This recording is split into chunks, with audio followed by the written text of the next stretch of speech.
Jarmalku waa waddan taariikh fog leh oo ku yaalla bartamaha Yurub.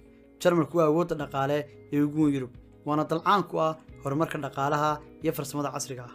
Jarmalku waa dal saameyn weyn ku yeeshay caalamka, gaar ahaan dagaalkii koowaad iyo dagaalkii labaad adduunka. Jarmalku waa dalkii ugu horreeyay soo saaray gaadhi inta taariikhda la og yahay.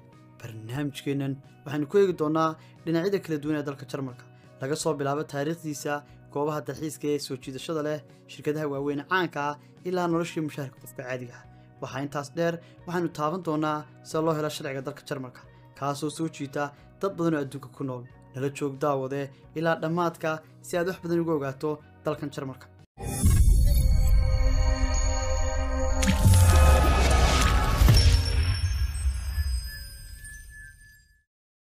Jarmalku wuxuu ku yaalaa bartamaha Yurub, waxaanu xuduud leeyahay dalalka Denmark, Poland, Czech Republic, Austria, Switzerland, France, Belgium iyo Luxembourg. Jarmalku wuxuu leeyahay xeebo qurux badan oo ku yaala badaha North Sea iyo Baltic Sea.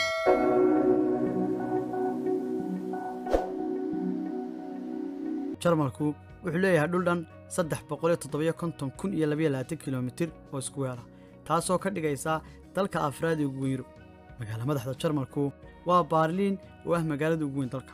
sidoo kale dalkan wuxuu leeyahay magaalooyin badan oo muhiim ah sida magaalada dhaqaalaha ee Frankfurt oo ah xarunta dhaqaalaha ee ugu weyn Jarmalka.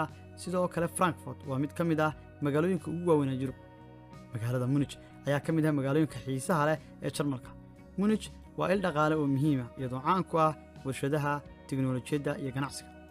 tirada dadka Jarmalka waxaa lagu qiyaasaa in ka badan 80 milyan, taasoo ka dhigaysa dalka ugu dadka badan Yurub iyo dalka 18aad ee ugu dadka badan adduunka.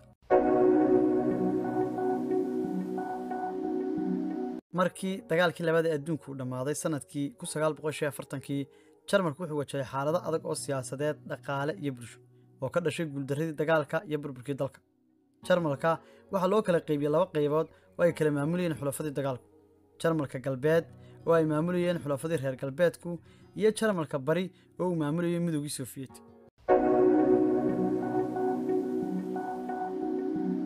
calanka Jarmalku wuxuu ka kooban yahay 3 midab: madow, casaan iyo huruud. midabadan waxay ka turjumayaan qiimaha xornimada, mideynta iyo dibadhiska dalka. madowgu wuxuu matalaa xilligii dhibaatada iyo adkaysiga ay la soo kulmeen shacabka Jarmalku intii lagu jiray halgankii xornimada. sidoo kale midabka casaankii wuxuu astaan u yahay dhiiggii la horay intii lagu jiray halganka xornimada iyo sidii loo dhisi lahaa dowlad cusub oo cadaalad ku dhisan. halka midabka huruudda ahi uu astaan u yahay rajada, xorriyadda iyo mustaqbalka wanaagsan ee shacabka Jarmalka. calanka Jarmalku waa astaan guud oo midaysa shacabka Jarmalka. Jarmalku waa dal caan ku ah halabuurka tiknoolajiyadda casriga ah iyo dhaqaalaha xooggan ee saameynta ku leh caalamka. Jarmalku wuxuu leeyahay shirkado waaweyn oo magac iyo sharaf ku leh dunida, waxaana ugu caansan Volkswagen, BMW, Mercedes-Benz iyo Siemens. shirkadahani waxay matalaan awoodda dhaqaale ee Jarmalka, iyagoo hogaaminaya warshadaha caalamiga ah, isla markaana noqda shirkado sumcad leh oo lagu aqoonsan yahay dunida oo dhan. Jarmalku wuxuu soo saaraa badeecado sumcad leh oo tayadoodu aad u sarreyso, waana sababta kelmadda Made in Germany ay u noqotay kelmad dunida laga tixgeliyo. Jarmalku waa dalka ugu dhaqaalaha badan guud ahaan Yurub, isagoo GDP-ga Jarmalku sanadkii 2023 uu gaadhay ku dhowaad 4.8 trilyan. celceliska dakhliga sanadlaha ah ee qofka Jarmalka ah wuxuu gaadhayaa $50,000. mushaharka shaqaaluhu bishii wuxuu noqon karaa $3,500 ilaa $4,500, iyadoo ay ku xidhan tahay nooca shaqada iyo warshadaha. dalka Jarmalku waa dal soo jiita dalxiisayaasha, waana goob dad badan ku riyoodaan inay mar un tagaan ama ku noolaadaan.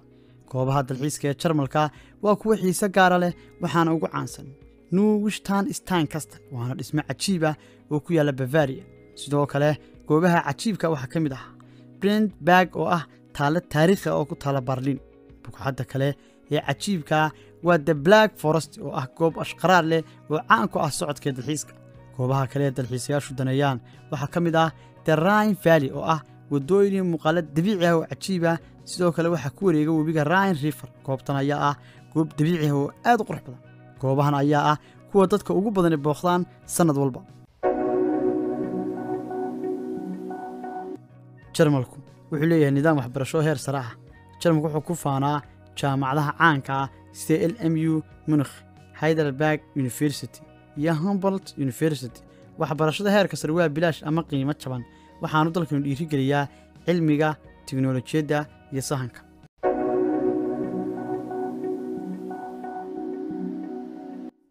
buurta ugu dheer Jarmalku waa Zugspitze oo dhererkeedu gaadhayo 2962 mitir, waxaana ku taallaa gobolka Bavaria.